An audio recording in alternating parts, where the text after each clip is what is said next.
Today, we are counting down 7 Harley Davidson motorcycles that dealers are trying to dump as fast as possible. Stick around because number 1 is so overpriced you won't believe they actually tried to sell it. Number 7, Harley Davidson Livewire.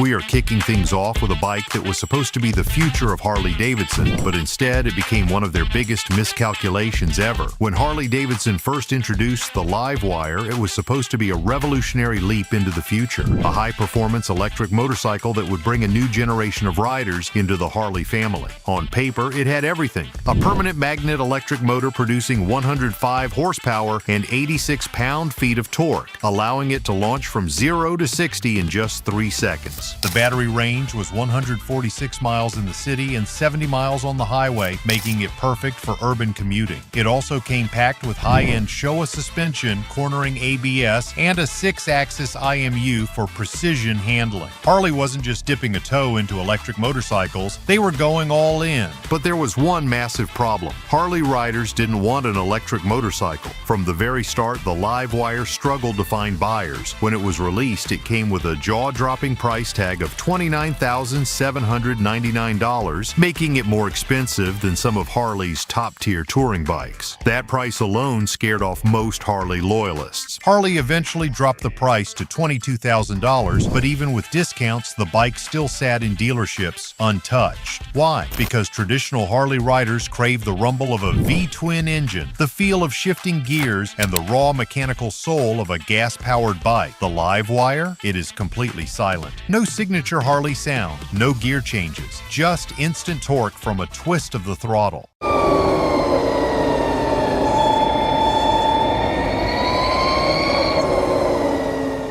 And then there was the charging issue. While the Livewire supports DC fast charging, most riders found it too inconvenient compared to refueling a gas bike. With a highway range of just 70 miles, the Livewire was fine for city commutes, but a deal breaker for anyone who loves long-distance riding. For dealerships, this became a huge problem. They were left with rows of unsold Livewires, and even with massive price cuts, they just couldn't move them. Harley even spun Livewire off as its own sub-brand to try and rebrand the bike, but the damage had already been done. Now Harley Davidson is desperate to clear out remaining inventory, and dealerships are slashing prices just to get rid of them. And if you thought the Livewire was a flop, wait until you see the next bike.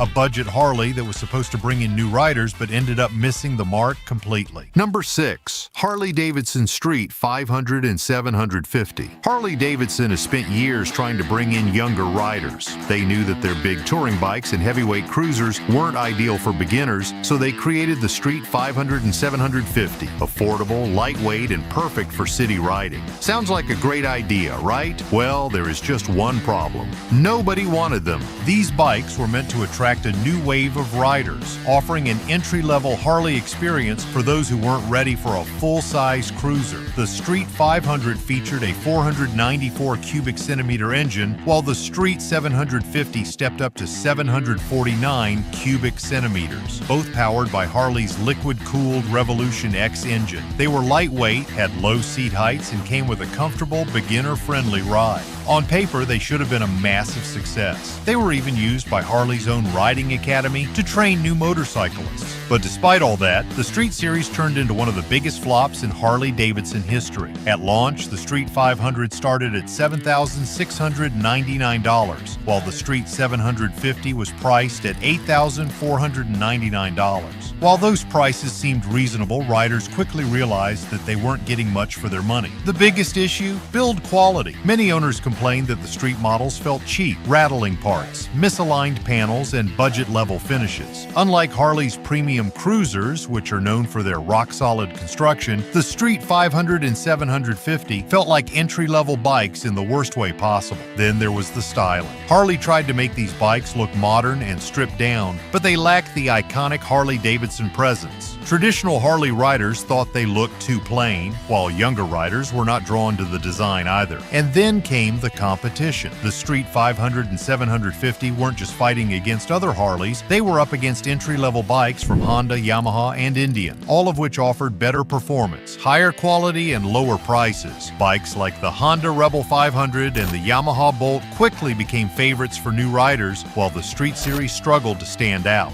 To make things worse, dealer support for these models was inconsistent. In some locations, dealerships prioritized their bigger, more expensive bikes, meaning potential buyers had a harder time finding parts and accessories. The result? Sales tanked. And now, Harley Davidson is phasing out the Street 500 and 750 entirely, leaving dealerships desperate to sell off the remaining inventory before they become dead weight. Now, dealerships are doing everything they can to get rid of them, offering huge discounts just to clear out stock. And if you thought these beginner bikes were a misfire, wait until you see what Harley tried to do with number 5, a futuristic muscle cruiser that ended up lost in the mix. Number 5. Harley Davidson FXDR 114. Harley Davidson has built some of the most legendary cruisers in motorcycle history, but every once in a while they take a gamble on something radically different. Sometimes it pays off, and sometimes it crashes hard. The FXDR 114 was supposed to be a high-performance muscle cruiser that combined futuristic styling with Harley's trademark power, but instead it became a bike that dealers can't get rid of fast enough. When the FXDR 114 was launched, Harley marketed it as a modern power cruiser with aggressive styling, premium performance, and a bold attitude.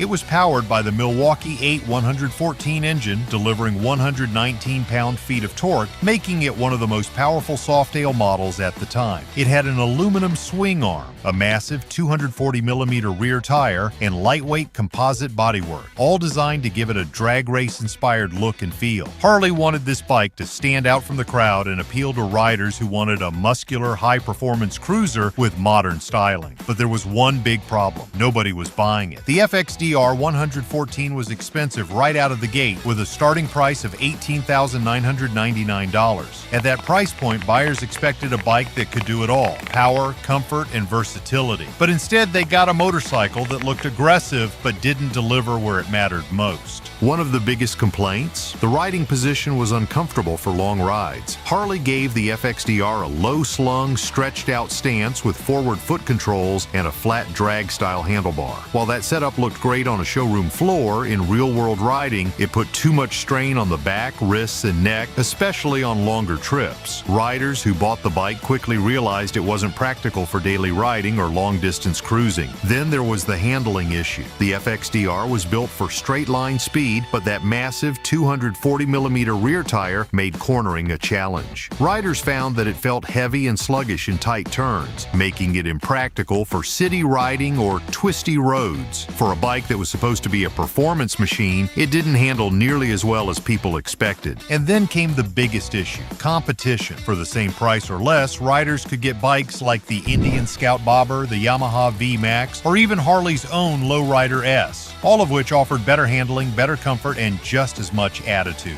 Even among Harley fans, the FXDR 114 felt like a bike that tried too hard to be something it wasn't. It had the look of a modern muscle cruiser, but it lacked the refinement and practicality that riders expected for nearly $19,000. The result? Dealerships were stuck with them. Sales never took off. And now, with Harley discontinuing the FXDR, dealers are offloading them with massive discounts just to clear space. The FXDR 114 had the power and the looks, but it just didn't deliver where it mattered most. And if you thought the FXDR was a failed experiment, wait until you see number 4, a bike that was ahead of its time but never truly found its place in Harley's lineup. Number 4. Harley Davidson V-Rod. Some bikes are ahead of their time, but when a brand strays too far from its identity, things get messy. That's exactly what happened with the Harley Davidson V-Rod, a bike that had performance, power, and a unique design but never truly found its place in the Harley lineup. Now, dealers are still struggling to move these bikes even years after production stopped. The V-Rod was unlike anything Harley had built before. It was designed to compete with high-performance muscle cruisers and sport bikes, featuring a liquid-cooled 60-degree Revolution V-twin engine, a design co-developed with Porsche. That engine pumped out 120 horsepower and 84 pound-feet of torque, making it one of the fastest Harleys ever built. It also had an aluminum frame, drag-style handlebars, and a massive 240mm rear tire, giving it an aggressive stance. With a 0 to 60 time of just over 3.5 seconds, the V-Rod was a serious departure from the slow-revving, torque-heavy, air-cooled bikes Harley riders were used to. But that was exactly the problem. It didn't feel feel like a Harley. The V-Rod was too different from traditional Harleys for loyal fans to embrace it, yet it still wasn't quite enough to attract sport bike riders. It ended up caught between two worlds, too modern for Harley purists, too heavy for performance riders. One of the biggest complaints? The engine didn't sound or feel like a Harley. Harley Davidson is known for its deep rumbling V-twins, but the liquid-cooled Revolution engine had a higher revving, smoother character, which, to many riders, just didn't deliver that classic Harley soul. The bike also lacked the customization options that Harley riders love. There were fewer aftermarket parts, and modifying a V-Rod was far more expensive than customizing a Softail or a touring model. Then there was the range issue. The V-Rod came with a tiny 3.7-gallon fuel tank, which meant frequent stops for gas. Not exactly ideal for long-haul cruising. Riders who wanted a touring-friendly Harley had much better options, like the Road Glide or Street Glide, which offered more comfort, better storage, and significantly longer range. And, once again, competition played a role in its downfall. For nearly $17,000, riders could get a lighter, more agile, and cheaper performance cruiser from brands like Ducati, Yamaha, or Indian. The V-Rod was fast in a straight line, but when it came to overall rideability and comfort, there were better options out there. As a result, sales were disappointing, and after 15 years of trying to make the V-Rod work, Harley finally pulled the plug in 2017. But here's the thing, there are still V-Rods sitting in dealerships struggling to find buyers. The V-Rod was a bold experiment, but it never truly found its place in the Harley Davidson lineup. It was too modern for Harley traditionalists and not sporty enough to pull riders away from performance brands. Add in a tiny gas tank, fewer customization options, and high competition, and it is no surprise that dealerships are still trying to unload these bikes. And if you thought the V-Rod had an identity crisis, wait until you see number 3, a Harley that tried to mix performance and style but ended up pleasing no one. Number 3, Harley Davidson Street Rod. Harley Davidson has always been about big, loud, and powerful cruisers, but every once in a while they try to step outside their comfort zone and build something different. Sometimes it works, but sometimes it completely backfires. The Street Rod was supposed to be a sportier, more aggressive version of the Street 750. Instead, it became one of the most forgettable Harleys ever made, and now, dealers are doing everything they can to get rid of them. The Street Rod was introduced as a high-performance alternative to the Street 750, aimed at younger riders who wanted a mix of cruiser attitude and sport bike handling. Harley gave it a reworked version of the Revolution X engine, boosting its power by 18%, making it faster and more responsive than the standard Street 750. It also got upgraded suspension with dual-disc front brakes, inverted front forks, and gas-charged rear shocks, making it one of the better-handling Harleys in its price range. The bike featured drag-style handlebars, a more aggressive seating position, and sportier 17-inch wheels with grippy tires. On paper, it seemed like a solid entry-level performance cruiser, but in reality, the Street Rod was a disaster. The biggest issue? The riding position was flat-out uncomfortable. Harley wanted to give the Street Rod a more aggressive, sporty stance, but they made a huge mistake. The raised foot pegs and compact frame created an awkward, cramped riding position, especially for taller riders. Instead of feeling agile and fun, the bike felt restrictive and unnatural, making longer rides uncomfortable. Then there was the styling problem. The Street Rod was meant to look modern and urban, but instead it ended up stuck between two worlds. It wasn't a true sport bike, and it didn't have the classic Harley cruiser look either. Traditional Harley riders found it too generic, and sport bike riders had no interest in it.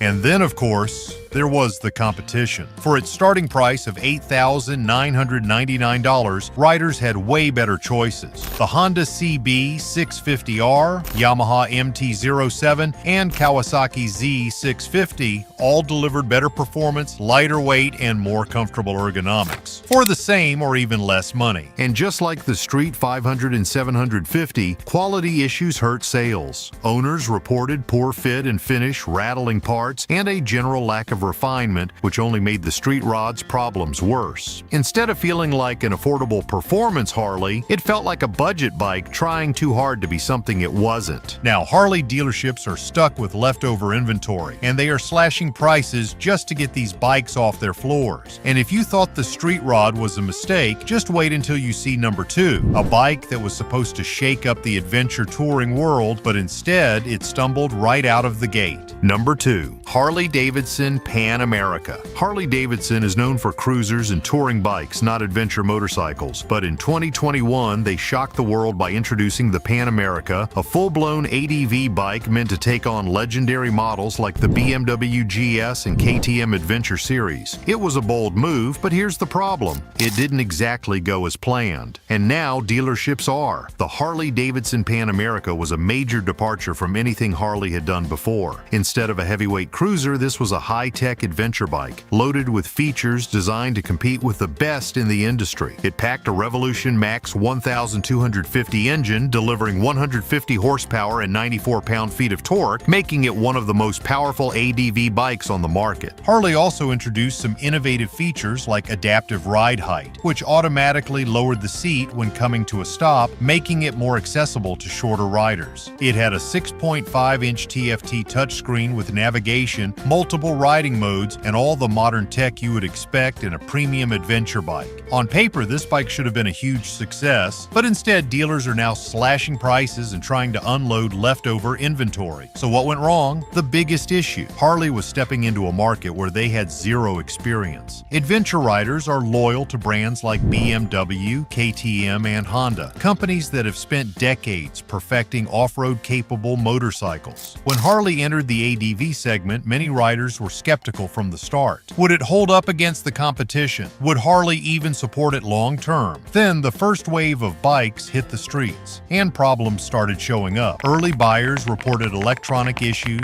rough low-speed handling, and strange suspension quirks. Some riders experienced glitches with the touchscreen display, while others complained about the bike's weight distribution feeling top-heavy and unstable at lower speeds. And while the adaptive ride height system was a cool innovation, some riders found it unreliable, especially in off-road situations. Then there was the competition. At a base price of $17,319, the Pan America was cheaper than a fully loaded BMW R 1250 GS, but it still wasn't the obvious choice for most adventure riders. For just a bit more money, they could get a bike with a proven track record. The Pan America was a bold move by Harley, but in an extremely competitive market, it had too many early issues, too much skepticism, and not enough loyal buyers. While Harley has improved the bike since its launch, its rocky start left many dealers stuck with inventory they're now desperate to sell. And if you think Harley struggled with adventure bikes, wait until you see number one, a motorcycle that was so overpriced, so out of touch, that it became the ultimate showroom ghost. Number 1. Harley Davidson CVO Street Glide. We have seen overpriced Harleys on this list, but this is the ultimate example of Harley Davidson pushing the limits of what riders are willing to pay. The CVO Street Glide is supposed to be the best of the best, the most luxurious high-tech touring bike Harley has ever built. But with an absolutely insane price tag, it's no surprise that dealers are struggling to sell them. And now, they're just trying to unload them before they sit on showroom floors forever. Harley Davidson's Custom Vehicle Operations CVO lineup has always been marketed as the pinnacle of performance, comfort, and style. That means premium paint jobs, high-end components, and exclusive factory customizations that you won't find on standard models. The CVO Street Glide packs a Milwaukee 8 121 engine, delivering 115 horsepower and 139 pound-feet of torque.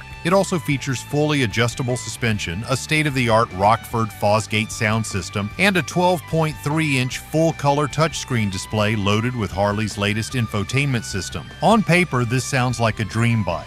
But here's the problem. It costs $50,000. Yes, $50,000. For the price of 2 Street Glide specials, you get, well, a slightly fancier Street Glide, and that's exactly why dealerships can't move them. The biggest issue? Value for money. At $28,000, the Street Glide special gives you 90% of what the CVO version offers for nearly half the price. Sure, the CVO has a flashier paint job, a bigger touchscreen, and some extra luxury touches, but does that justify an additional $20,000? Most riders say absolutely not. Even Harley's most loyal customers are drawing the line on price. Spending that much money on a bike means you expect the absolute best, but many riders feel that Harley is just charging extra for exclusivity, not real performance upgrades. Then there's the resale issue. Unlike standard models, which hold their value well, CVO bikes lose value the second they leave the dealership. Why? Because most buyers looking for a premium Harley would rather customize their own street glide than pay a massive markup for factory-installed extras. And finally, there's the reality of the economy. With sales numbers dropping, dealerships are desperate to offload these bikes. Some have been offering major discounts just to move them, but even with price cuts, buyers aren't biting. The CVO Street Glide is a premium touring bike, but its $50,000 price tag has made it a tough sell, even for Harley's most devoted fans. With riders realizing they can get a similar experience for nearly half the price, dealerships are now scrambling to get rid of these bikes before they sit in showrooms for months on end. And that wraps up our list of 7 Harley Davidson motorcycles that dealerships are trying to dump as soon as possible. Do you agree with our list? Have you seen any of these bikes collecting dust at your local dealership? Let us know in the comments. And if you enjoyed this breakdown, make sure to subscribe for more Harley Davidson content and hit the like button to support the channel. Thanks for watching, ride safe, and we'll see you in the next one.